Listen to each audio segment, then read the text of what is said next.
All right. Alrighty, everybody.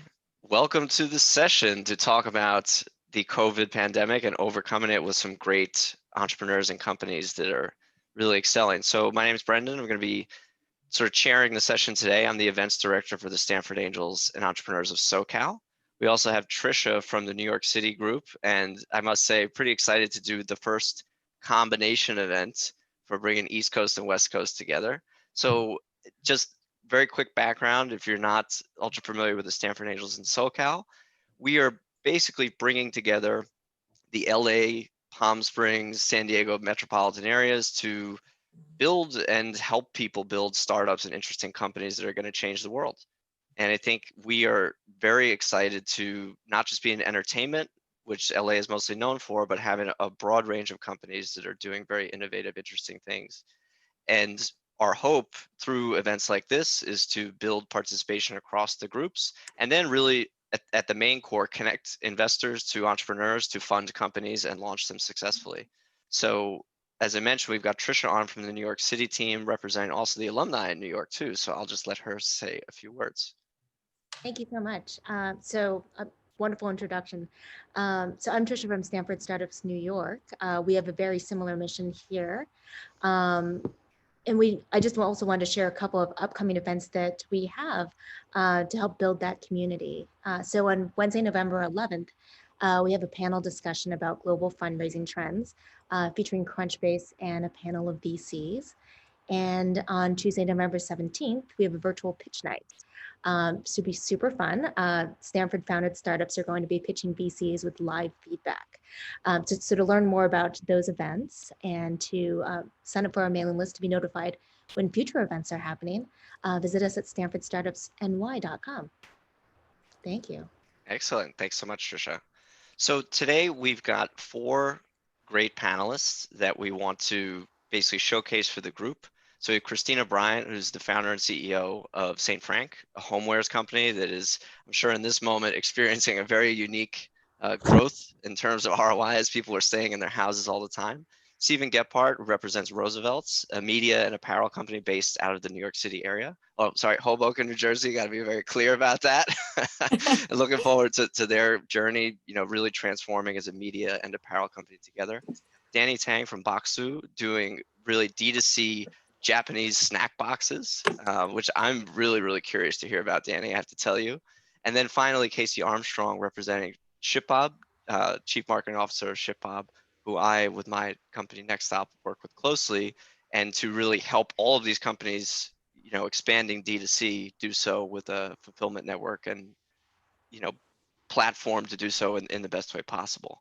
So to kick things off here, I think I wanted to sort of go around the circle and hear, at least for me at Next Stop, we were a travel wear company coming into the March time period when all of a sudden our industry basically shut down, right? And we were faced with the option of basically close our doors or postpone all activity for an indefinite period of time, or maybe take a chance and do something different. And we ended up, personally pivoting into the face mask arena probably before anybody else did.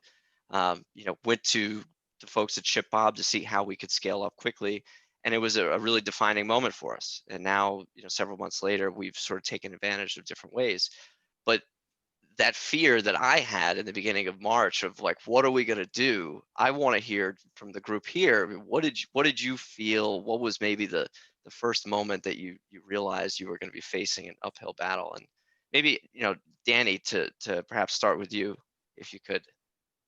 Sure. Yeah, I mean, I'm sure we all kind of went through that. Thanks for the introduction. Nice to meet everybody here. And thanks for inviting me to speak. But like, I distinctly remember because it was like middle of March and I was actually in the middle of a fundraise as well. And like my fundraising was like partially in Asia, partially in America.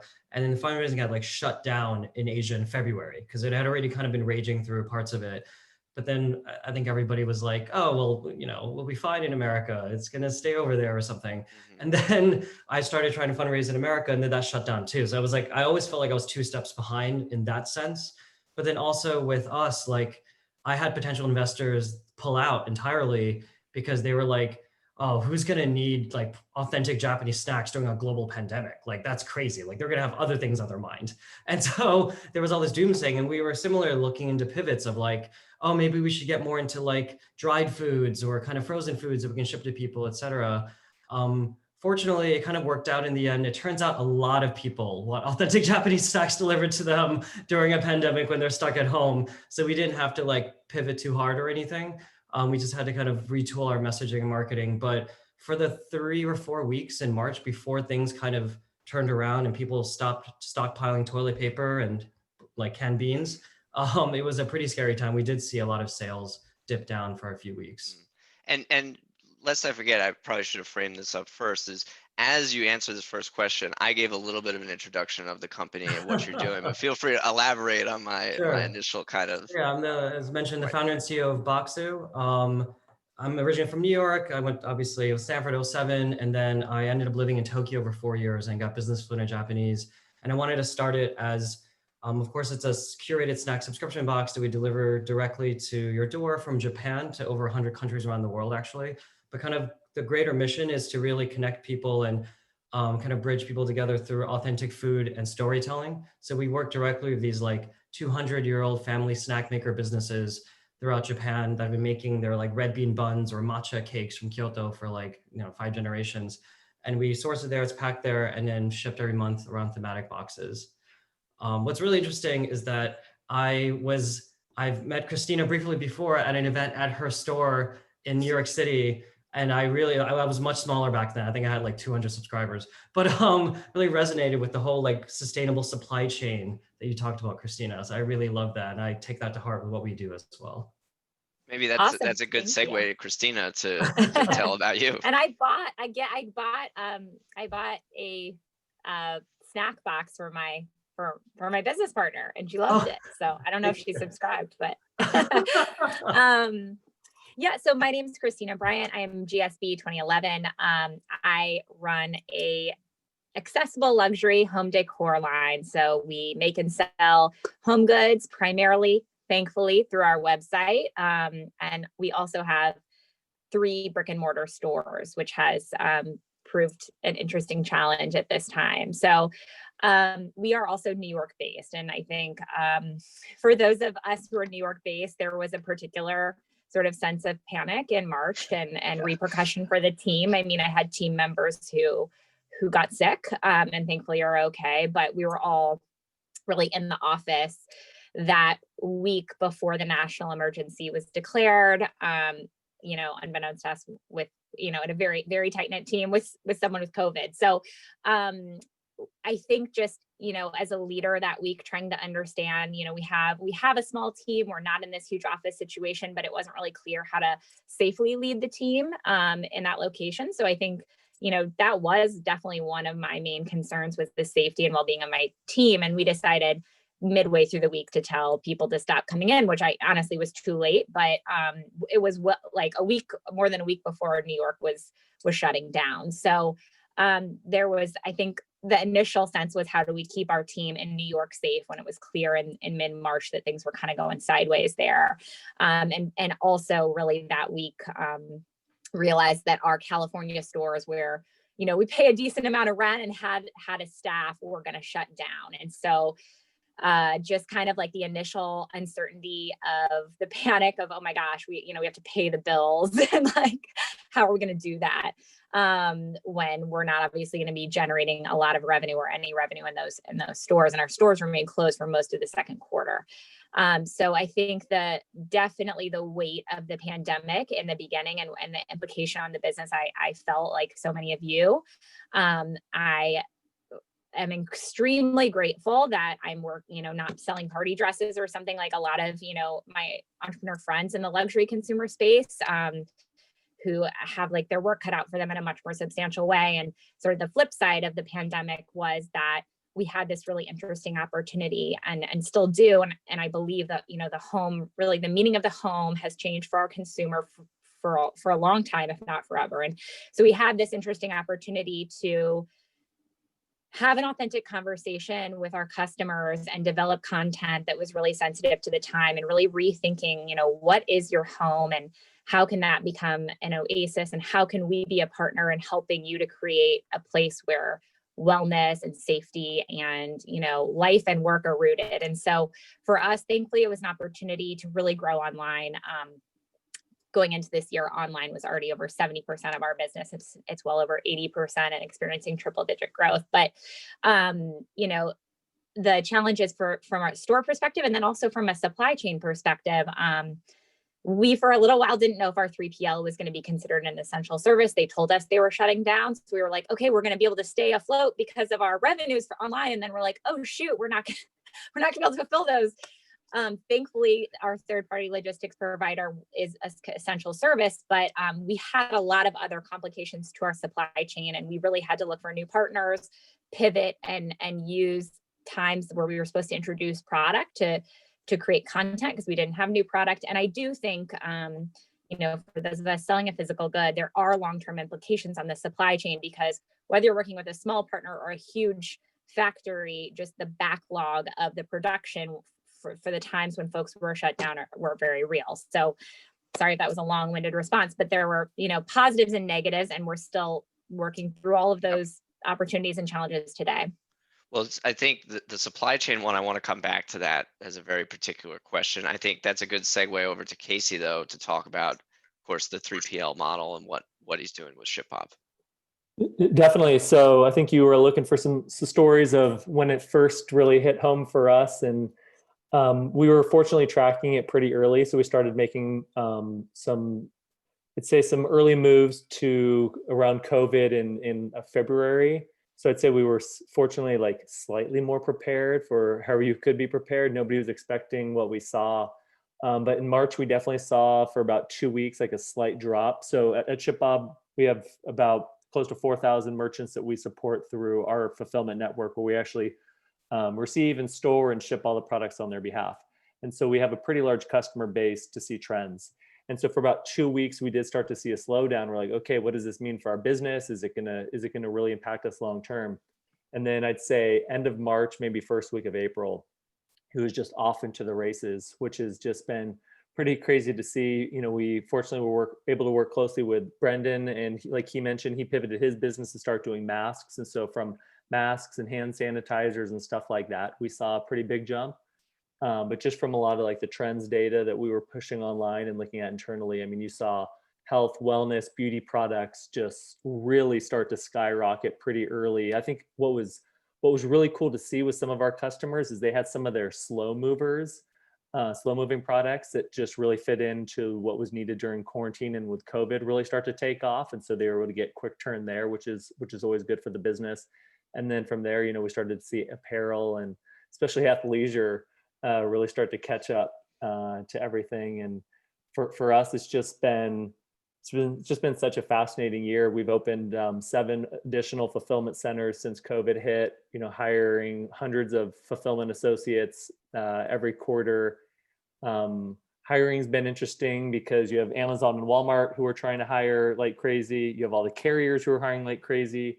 To be honest, there's the government with unemployment and stimulus, which is impacting who and how you can hire and what you're going to pay. And so there's all these, and then there's also the safety measures that we were rolling out. So just a lot going on. And then from the fulfillment side and working with carriers, you've got fires and hurricanes and civil unrest and an election. And now there's talks of shipping out, just the different types of medicines that they're trying to create to help offset COVID, and how those will take priority. Like Christina mentioned, monitoring, especially the beginning, was hitting refresh on all the government websites, which is, are we still considered an essential good or an essential service? So it's been interesting. Thanks very much. No, that's for sure the ups and downs and the reaching piece of not just the pandemic itself, but all these other impacts, right, is a huge factor. And last but not least, Stephen, please.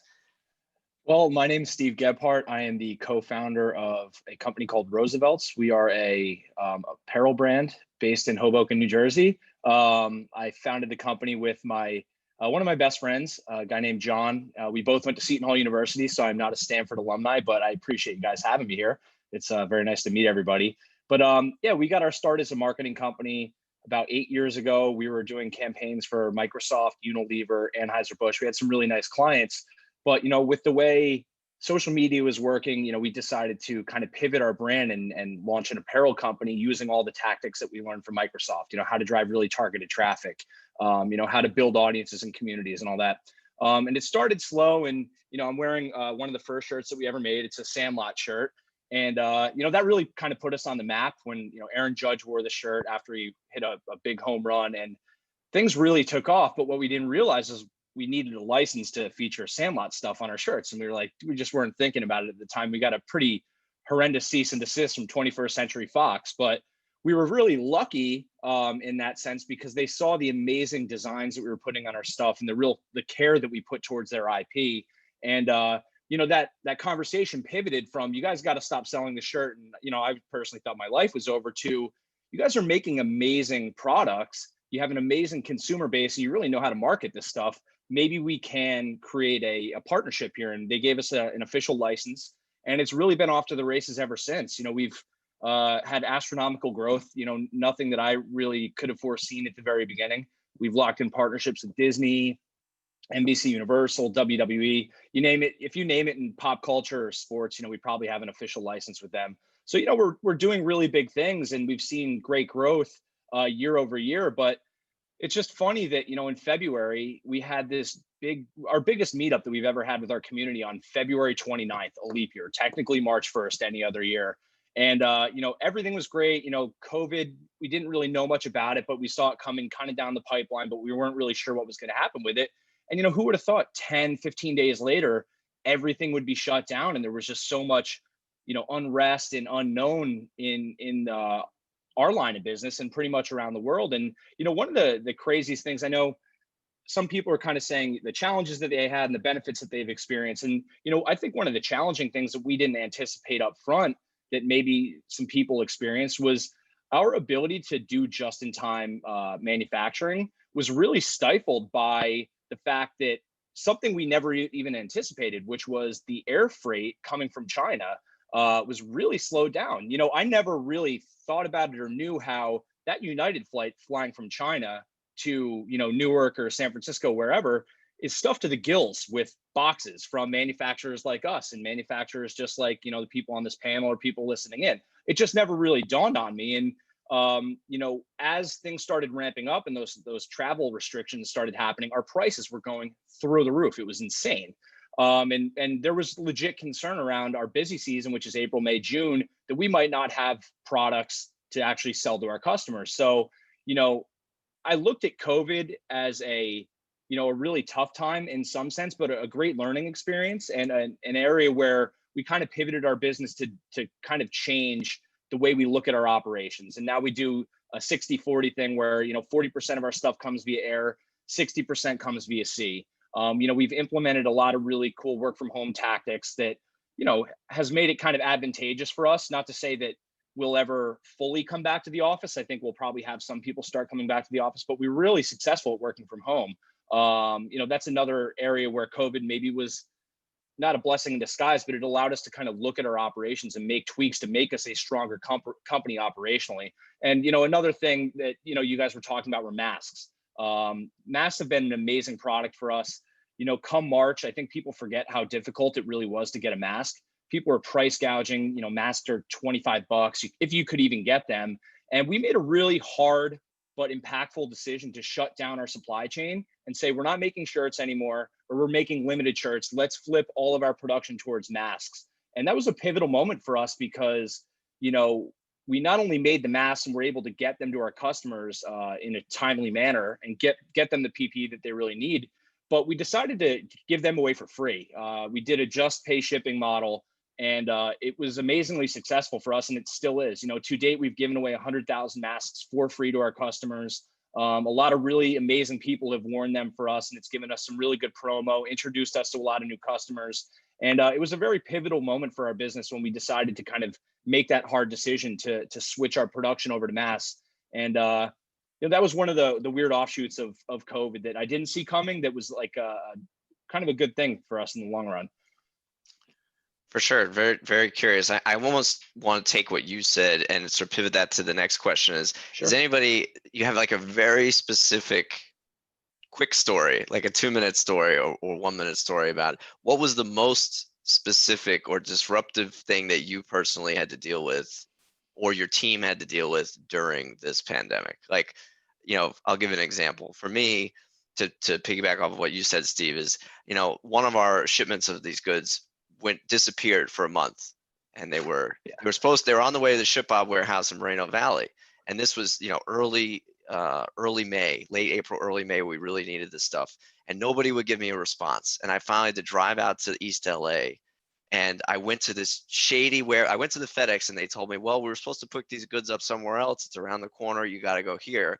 And I show up at this warehouse where it's completely in disarray. Just this whole, basically Chinese group of freight forwarder people who won't talk to me and tell me they don't know where the goods were. And I had to basically threaten them with the police to go get the goods. And they showed me that FedEx was declining to pick up the goods because of the fact that they were overloaded and wouldn't do it.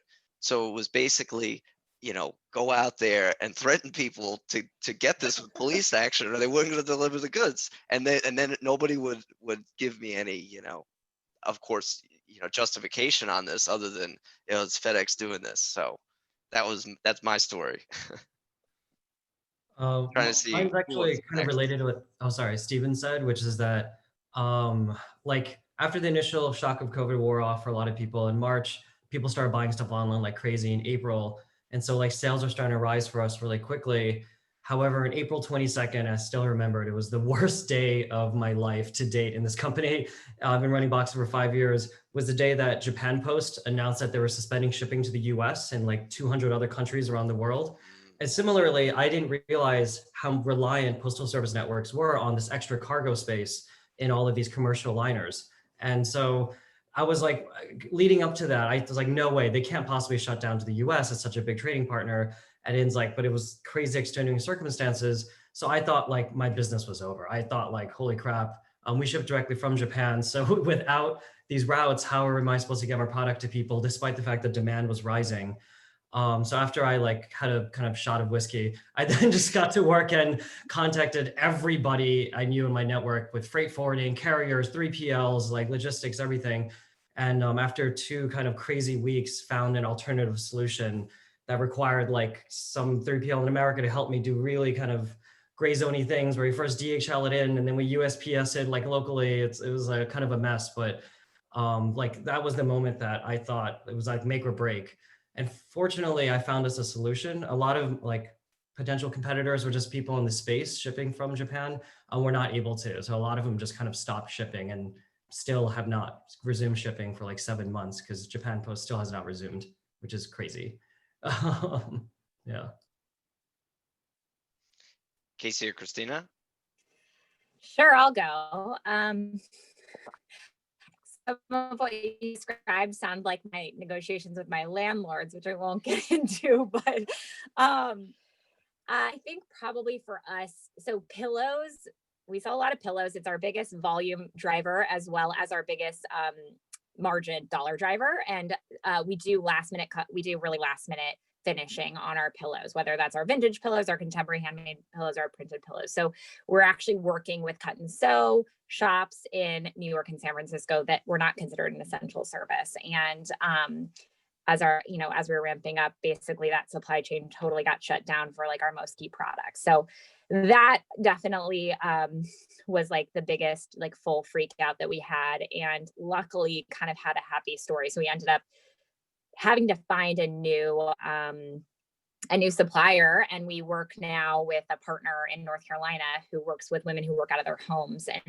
And so we thought, even if North Carolina shut down, they had kind of this decentralized manufacturing system rather than all coming into like a factory in, a major city. And so that supply chain has never been disrupted, and it further grew our margin to move to North Carolina from a big city. So it all ended up working out. But that's probably the more proper story to tell, in addition to trying to renegotiate, for leases, which I'm still, still doing. Why is that not proper, those stories about the leases? Yeah, I think it's anyone who has brick and mortar leases in particular, I think really is sharing notes on this subject. But it's an interesting challenge, because I think the reality is, the landlord can kick you out, and actually in some locations they can't kick you out. But how are they going to even replace you? And so they really should do deals with you, and we're seeing the full range. So I definitely have some landlords who've been great, who gave us rent abatement while we were closed down, who've worked with us on scaled back rents now, which we need because we don't have the same amount of foot traffic in those locations. And then we have other unnamed landlords who will not negotiate. So you're kind of in this gridlock where, we're like, we can't pay the full rent. And they're like, we'll only accept the full rent, but they also can't really evict you or sue you right now. So it's an ongoing drama for everyone with brick and mortar stores. Yeah. And so Steve, have you experienced any of these things? You were mentioned before about the shipping, and obviously when you realized that this was going to be a constriction on what the manufacturing was, but is that sort of the story, or you have something else that you think? Yeah, I mean, I definitely think the China travel ban, and just not even China, just the travel ban in general, because we're a fun company that people like to wear and happy moments. So this is starting to peak and spike in April, where it's starting to get warm out.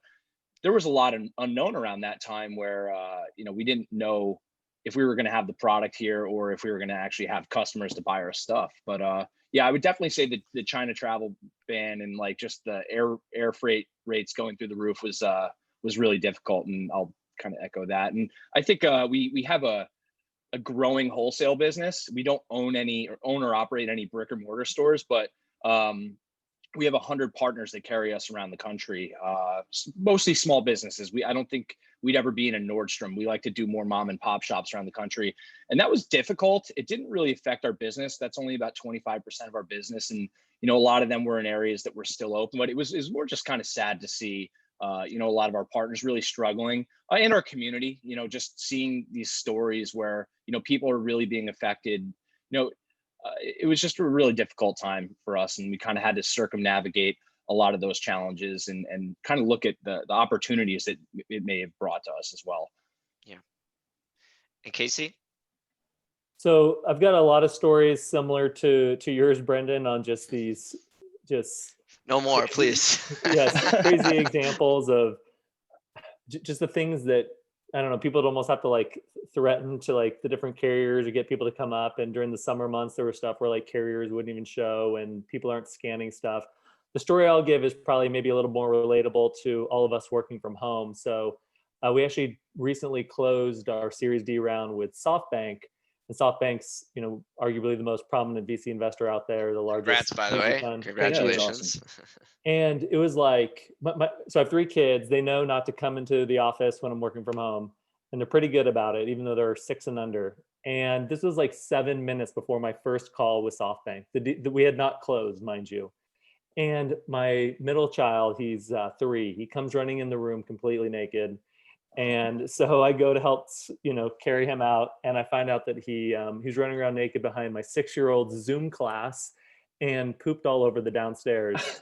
And so I'm trying to help my wife with that and figure out what's going on there, while also staying in the mindset of, all right, this is call number 1 with SoftBank. So anyways, just a lot of empathy to everybody working from home who can't go in the office yet, especially if you've got, little ones or significant others that are also trying to work from home, because sometimes we're all sharing the same room. So I think that, we've all got a couple of examples like that. Yeah. It'll be a new world, because this is where it's going to be. And even after, I think, all of the return to normalcy happens, the remote work is going to be it. So that's it. I wanted to sort of shift gears a little bit here and talk about customer acquisition. And I'd like to, Steve, actually start with you, because as I think you had this phrase where you said, our customers like fun times. They're wearing this stuff during when the fun is happening. And of course, a lot of this time wasn't fun. And what did you do, or how did you think about, especially because you guys have such a strong media and marketing sort of engine behind what you're doing?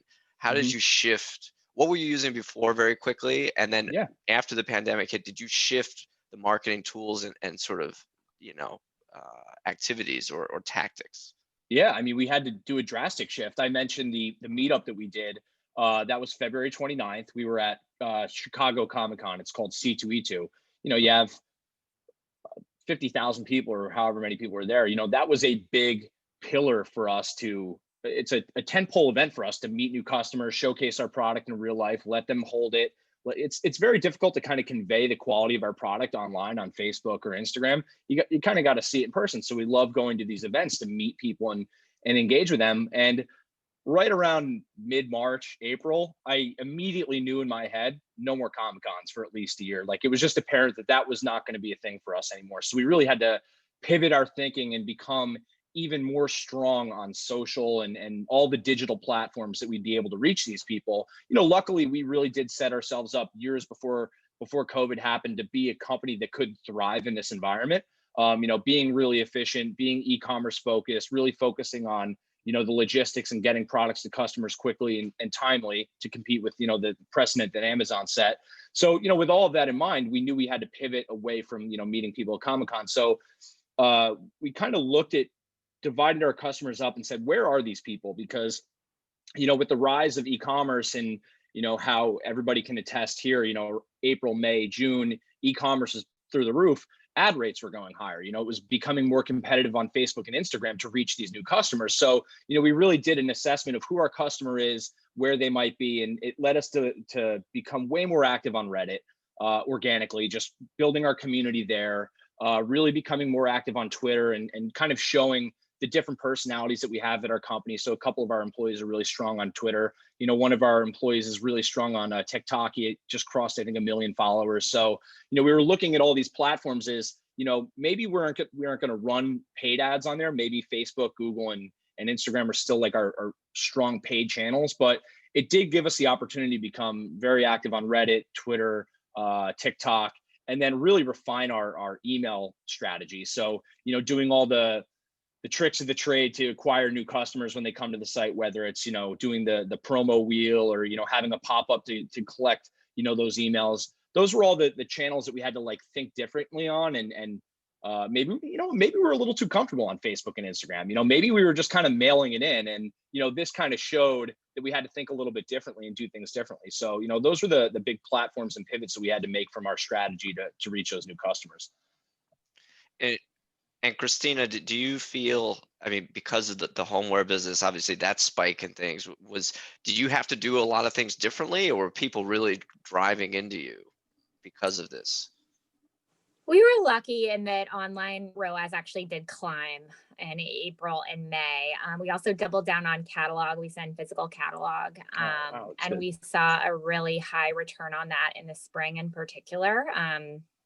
And so, yeah, I think we were benefiting from larger trends. And I do think we had to pivot our messaging a little bit because we're also a very travel inspired brand. So rather than leaning into like this travel component, we really shifted to focusing on, again, creating an oasis and wellness starting at home in bed with a good night's sleep. We had just launched our first line of bedding as well as candles earlier that year. So we got like lucky kind of in that the new product launches, tweaking like wording and messaging allowed us to do that. And then we launched some creative products and services, like you can buy a 1-hour consultation with me that we then, follow up with a customer experience person to really help you like get our look in your room. So used this virtual engagement to allow customers to set up appointments with our store managers, as well as buy an hour with me, and I can help you work on the pain point in your home, because a lot of our customers were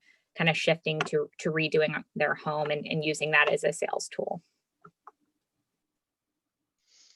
And then, Danny, from your side, obviously, I'm curious to know, especially with the marketing approach and acquisition, because of the uniqueness of the snack boxes. I mean, how did you tweak your messaging there, or were you trying to upsell a lot of your existing customers on new products? What was the mix?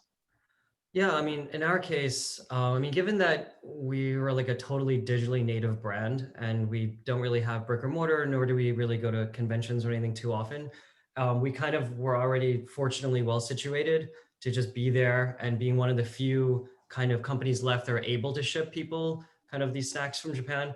And but we kind of retooled our messaging to be more about like kind of experience over the comfort of your home, kind of like bringing a kind of a box of joy to you, which are kind of frequent feedback and testimonials we get from our customers. So we kind of used a lot of that to show them that they can still kind of travel from the safety and comfort of their home is what we were seeing.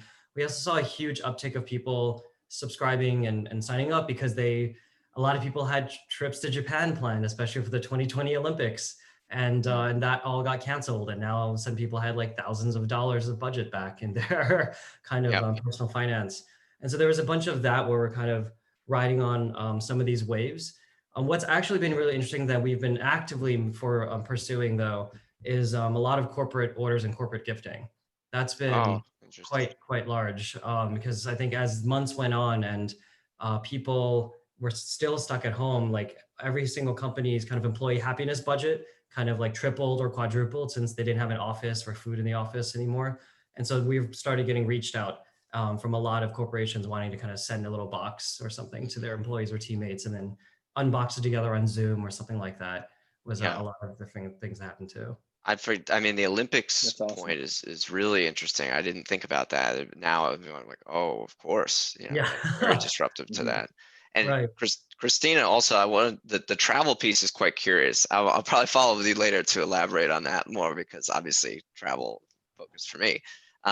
Casey, for you in the marketing aspect, I mean, I feel like people must be beating down your door to, come and work with Shipbob, but let you tell it.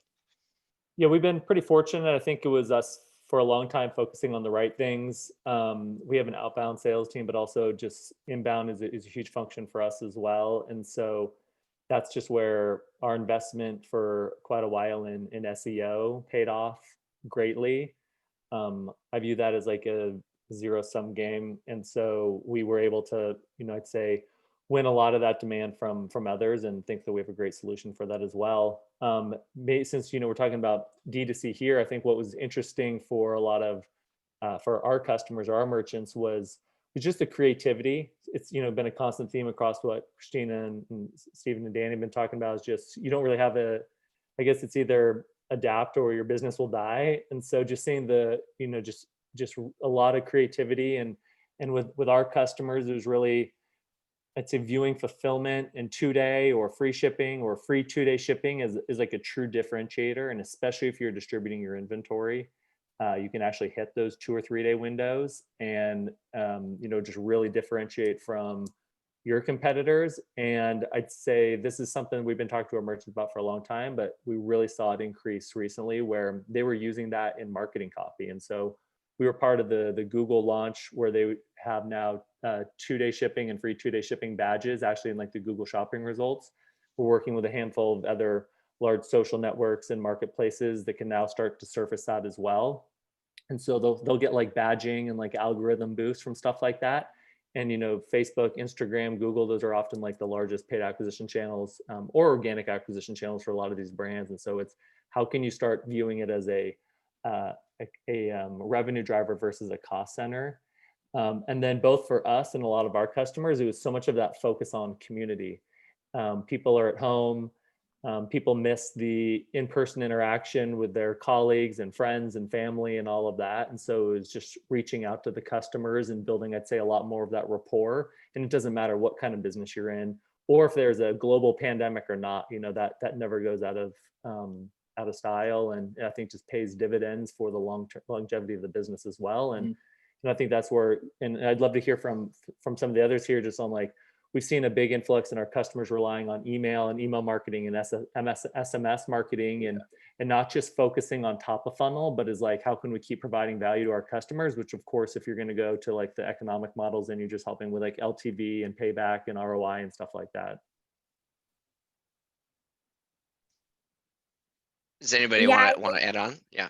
And just to piggyback on that, I mean, I think for us, along those lines, something that was really positive that came out of this for our stores is we had, this sales force, at least of our store managers, who we were able to retain during this time, who were 100% focused on clienteling. And they were able to produce meaningful remote sales while our stores were closed, and start to create systems for much more robust, like individual clienteling. A lot of it is text-based, but really developing these rich relationships that will pay off long term. And we were able to kind of create systems even at corporate, like from our customer service team. There was just a much larger focus on building virtual relationships versus we used to rely on, in store as a place to build close relationships.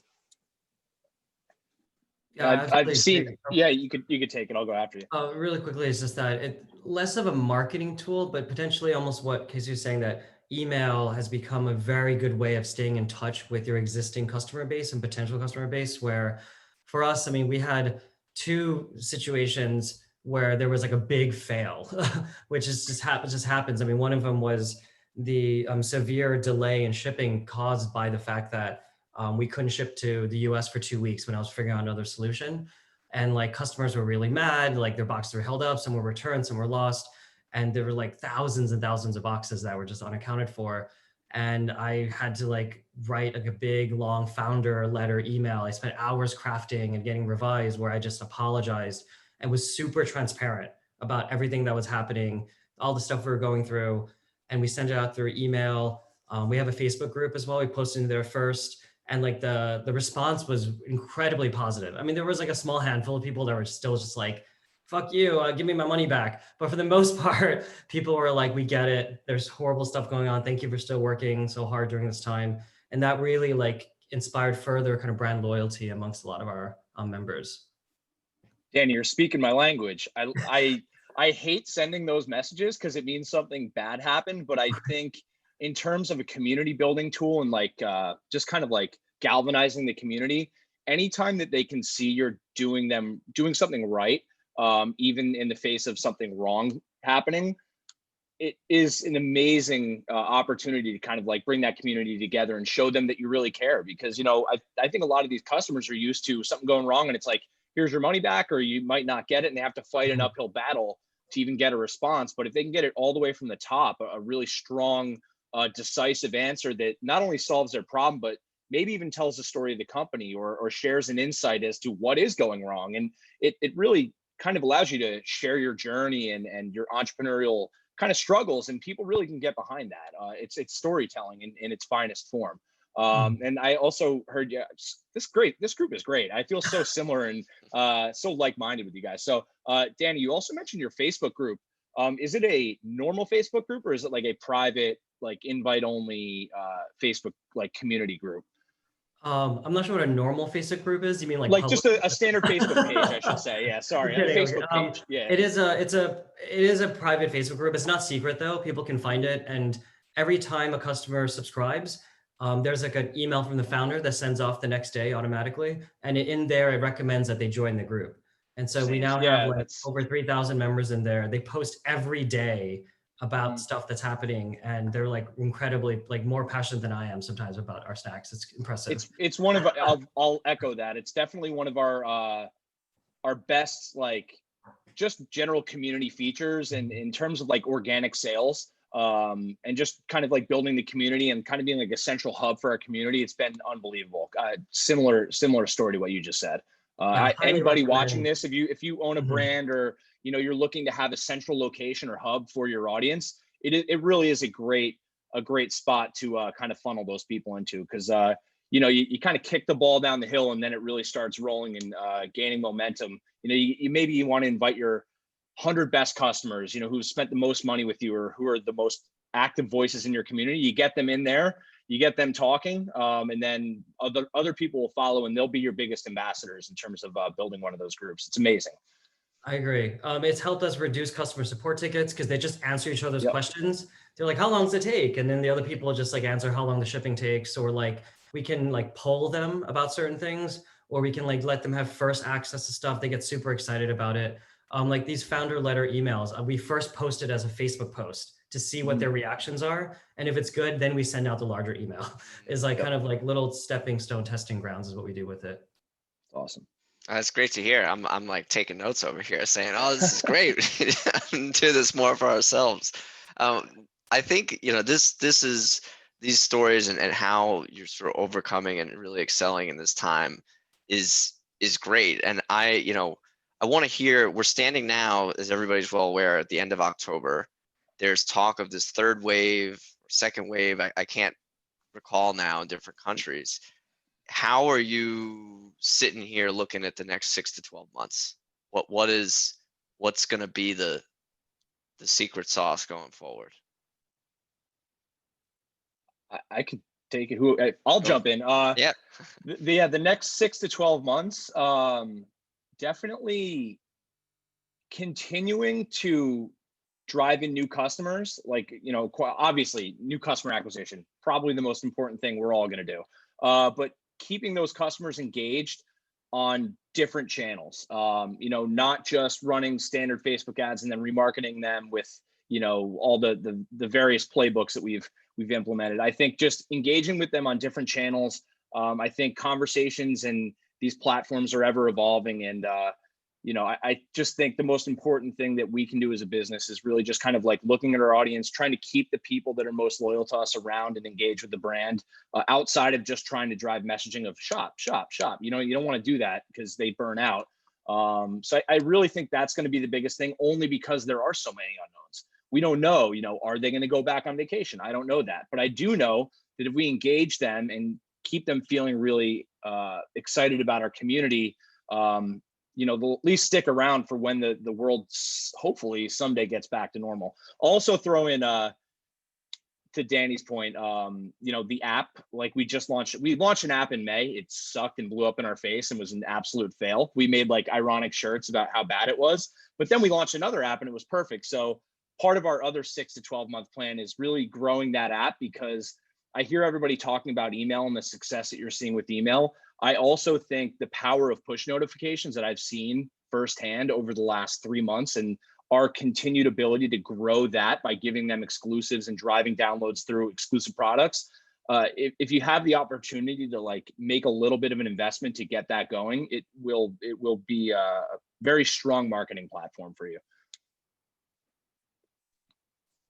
Yeah, that's really interesting in terms of like the app, and try to centralize what the experience can be that then you can control, and then obviously build the content and then deliver the product. Because you don't know, I can't predict where everybody's going to be in a year, but Yeah. I can predict that if we keep them around and keep them happy, at least when it starts flushing out, at least they'll still be there.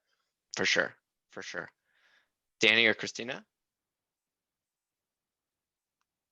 I think for us, a lot of it is about content. And so, obviously like beautiful, high quality products, unique products are really what's driving the business. But if we can talk to the customer in a way that's engaging and takes advantage of the time that they have at home, in our case, and really, rather, to your point, rather than focusing on selling, really talk about, here are 5 ways that here are 5 rituals that I'm doing at home that are improving my lifestyle, or here are 5 easy ways that, you can refresh your bedroom or whatever, and really making it personal and actionable and almost like an entertainment source during this time, I think, is when we're able to like unlock a little extra magic with our customer. So I think the content piece is important.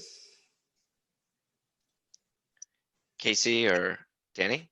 Sure, I'll jump in. I mean, for us, because there is so much uncertainty, and again, with all of our merchants, like their needs vary all over the place. And so, COVID or no COVID, it's really focusing on like, what can we control? And so if we really simplify our business, it's supply and demand.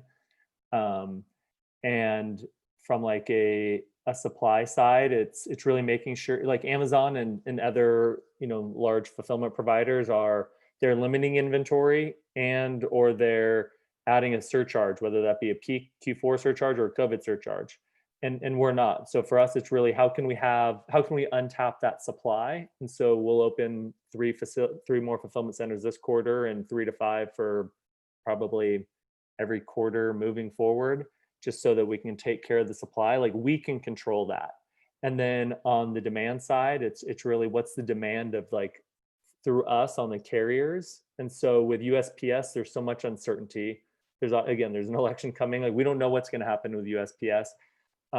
And then with FedEx and UPS and DHL and others, there's so much demand on them. And so for us, starting in Q2, we actually started rolling out a lot of local carriers. And so we tested a small scale. And then if they could hit like SLAs, we started incorporating them into like our core network. And so it's expanding out to like, who are some of the smaller carriers that sometimes it even offers like they can get things there faster and cheaper as well. And so again, it's just what can we control and focus on that. Yeah, I mean, if this continues, I definitely think supply chain is really the biggest challenge that we'll face.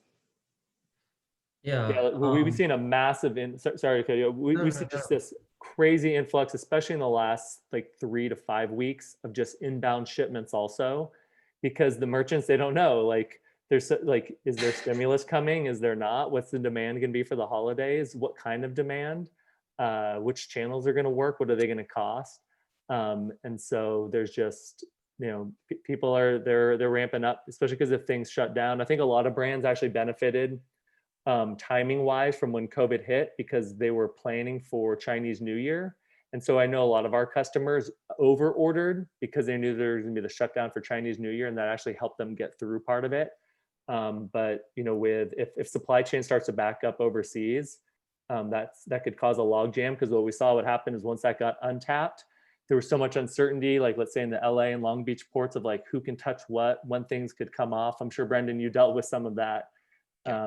So we'll see. Yeah, I think like just to kind of share a different perspective, we produce in over 24 countries around the world. So I think we benefited from having a diverse supply chain. But, at least for us, to your point, like focusing on what you can control is the key, because just to give one example, like India, which produces a good number of our products, just like fully shuts down their factories. There's just not that much you can do. So I think like those are like the larger things that are out of your control, that you can only do so much, and focusing on delivering what you can. Yeah. If we've got about 5 minutes left here, there's a couple questions from the FAQs that I just wanted to throw out there. One of them, and I was going to ask this question in a different way, but we can combine them, I think, is anybody raising money, other than Casey, of course, has anybody raised money in this environment? And what is the kind of sentiment that you're getting back from those investors right now? Yeah, I actually just closed a fundraising round just a couple Congrats. weeks ago. Thank you. And it was actually a continuation of the initial round. I was the second round I was talking about before, where it took like I got half committed. The money was in the bank, and I was going to close it out, and then just everything took a pause when COVID hit. Nobody was sure what was going to happen, but I think the markets actually recovered pretty quickly from what I saw. Like starting from even May or June, there was already a lot of investor interest. And right now, from what I'm seeing, there's a lot of dry powder. Like a lot of VCs want to invest, a lot of angels, a lot of funds, especially because there's not as many startups to invest in right now. Like a lot have like paused or gone really like scaled back, or like just trying to survive and be really efficient about things. So if one is in a startup that actually has growth, it is a pretty good time to go out and fundraise. And my fundraising I've done in the last few months was probably similar to everybody else. It's all through Zoom. It's just like all virtual. Normally you would have to fly or go meet someone or something, but it's just all been through Zoom. And then it's actually made it in some ways more convenient. Yeah, lowers the barrier a little bit. Yeah. Yeah. And Anyone so else? it is very possible. Yeah. I guess I kind of had a similar experience to Danny. I was raising our Series A. We basically closed half of it at the very end of the year, and I was gearing up to like raise the other half, and then totally paused my efforts. Also just felt like really insensitive to be reaching out to people, like even for like a few months after, even though the business was going well. And we have a working capital line, and our provider primarily works with companies who are selling wholesale. And I don't know how that affected their portfolio overall, but basically, even though we were outpacing our projections, they were kind of like, you need to, for us to renew this line, which we had like no other option, you need to raise like another $250,000 in the next 2 weeks, and then we'll renew it, kind of thing. So thankfully I was able to go out to my existing investors, and people like Danny, to your point, I was shocked like how easy it was. People were so supportive. I think we had a strong story to tell, so I don't want to downplay that. But I think as a result, we're now gonna we had to like reopen the round to let that in. So I think we're just gonna over the next month probably take in some new money. And yeah, I think it's if your business has been experiencing growth, which it sounds like all of ours have, like there's a positive story to tell. That's always a good time to fundraise. So Yep. From that perspective, it's a pretty positive experience. Yeah, and I had a similar one as well, which for the shortness on time, I'll just echo that. Yeah, I mean, if there's the dry powder is there, and if you have a story, there's people who want to deploy capital. And we actually went to some banks and wrote us some loans for this. I mean, not even working capital like lines of credit, but actual loans. And you could also look at other groups like ClearBank, who will plug into your sales and basically, write you working capital based on the future receivables. And they're very easy to work with. I'm happy to provide my contact to anybody here if you want to just email me at brendan@thenextstop.com. The last question I think also for people here is anybody here hiring because of this growth? If you are, Steve, you are apparently hired Shriner. Yeah, we are. Yeah. That's the craziest thing. Yeah, we're hiring. We've hired. We've made a couple hires in the last month, and we always want to be lean. We like to focus on our systems and not throw people at problems. But we are definitely seeing growth, and we're hiring A+ talent. We want to work with the best and find people that can immediately plug into our system and immediately have an impact. So yeah, that's the answer there. And if anybody is looking for work or feels like, my story resonated, or they do research on the Roosevelts and they feel like, they might be a good fit, feel free to email me. It's Stephen Gebhardt, GEBHARDT @RSVLTS.com. And I'm sure you could probably just find me through a magical tool called Google. Anybody else? Yeah, I threw it in the chat. Definitely hiring lots of roles. So shameless plug. Good. We're hiring too. Marketing and in-store sales. Marketing creative for us, growth marketing, and like a visual designer. Excellent. Well, everybody, we're right at the top of the hour here. I want to just give a huge thanks to all of our panelists for making the time. I know that this is obviously busy. I think this has been hopefully really informative for everybody, especially the investor questions and some of the tactics going forward. So please share your thoughts, your feedback with us at the Stanford Angels and Entrepreneurs of SoCal, also with Trisha from the New York group. And we will be in touch with more events very soon. Thank you very much. Thanks for having us. All right, take care. Thanks, everyone.